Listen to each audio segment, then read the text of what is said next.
Assalamualaikum warahmatullahi wabarakatuh. Waalaikumsalam warahmatullahi wabarakatuh. Pertama, kita panjatkan puja dan juga puji syukur kehadirat Allah Subhanahu wa taala yang telah menimpakan rahmat-Nya kepada kita semua. Sehingga kita semua masih diberikan kesehatan dan dapat menghadiri acara sosialisasi di malam yang cerah ini. Hadirin sekalian, pentingnya pendidikan sangat mempengaruhi moral dan perilaku anak bangsa.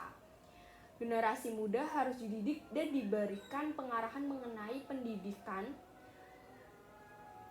karena dengan menerima pendidikan akan mewujudkan cita-citanya kelak dan juga akan mengharumkan nama keluarga dan juga nama bangsa Indonesia. Jangan sepelekan pendidikan bagi anak-anak, karena anak-anak adalah generasi penerus bangsa yang haus akan pendidikan. Banyak sekali manfaat yang akan diterima oleh anak-anak ketika sudah dewasa nanti, seperti tidak mudah ditipu, pintar dan dapat untuk menjadi orang yang sukses. Pendidikan di Indonesia sendiri selama 12 hukumnya wajib, sehingga dengan belajar selama itu akan memberikan bekal kepada anak dan menjadikan acuan pada saat dewasa nanti. Lalu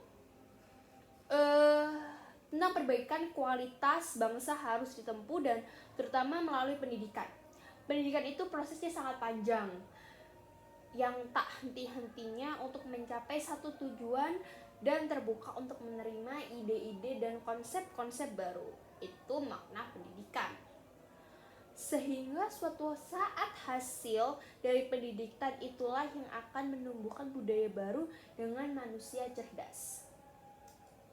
Selama manusianya cerdas, maka ia mempunyai kebijakan dan juga kebajikan dalam jiwanya. Barulah setelah itu dia mampu menguasai sains dan juga teknologi. Budaya baru itulah yang menjadi kontra budaya yang kemudian masuk ke dalam tatanan menjadi masyarakat atau budaya alternatif yang akan dipilih oleh bangsa ini. Semuanya melalui pendidikan yang tertata rapi, pendidikan yang mampu mencerdaskan, mampu menumbuhkan jiwa dan bajik dan bijak dan menguasai sains dan teknologi. Hal ini tampaknya akan menjadi momok bagi pendidikan di Indonesia. Belum lagi persoalan kekurangan tenaga pendidikan terselesaikan.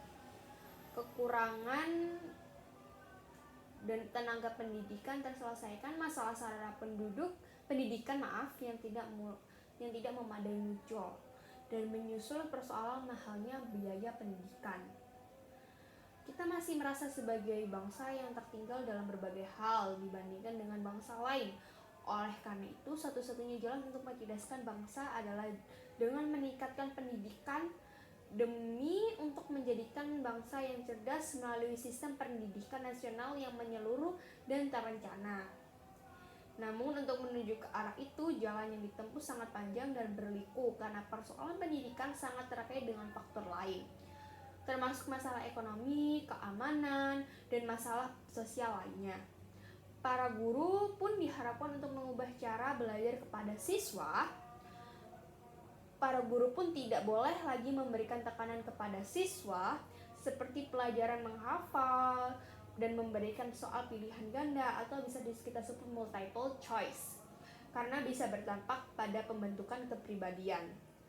Peran pendidikan sebagai sarana pemberdayaan harus secara sadar menyiapkan peserta didik dalam kehidupan masyarakat, baik sebagai individu maupun anggota masyarakat. Pemberdayaan hanya mempunyai makna jika proses pemberdayaan menjadi bagian dari fungsi dari kebudayaan. Oleh karena itu, pendidikan harus menumbuhkan jiwa independensi, menggerakkan pernyataan diri dan para pendidik mengajar siswa untuk hidup dalam harmoni dengan menghargai adanya perbedaan. Kedepannya, sistem pendidikan harus berubah dari instruksional menjadi motivasional, berprestasi, berkreasi, dan berbudi pekerti.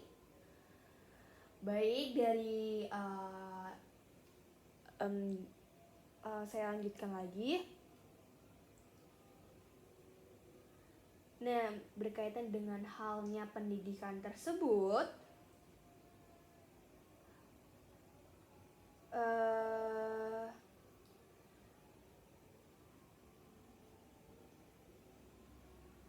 pentingnya ilmu pendidikan agar generasi berbuat baik. Dengan melihat masalah yang dihadapi oleh bangsa terkait norma yang selalu diabaikan, salah satunya adalah melakukan perilaku buruk seperti menggunakan narkoba pada anak yang masih remaja. Hal tersebut harus dihindari dengan didikan dari orang tua dan guru di sekolah. Dengan cara memperlihatkan sikap yang baik dan memberikan nasihat agar tidak mudah terpengaruh kepada hal negatif. Dan juga saya berharap ceramah ini bermanfaat bagi hadirin yang berbahagia meskipun hanya 9 orang. Baik, sekian dari pidato saya. Wassalamualaikum warahmatullahi wabarakatuh. Waalaikumsalam warahmatullahi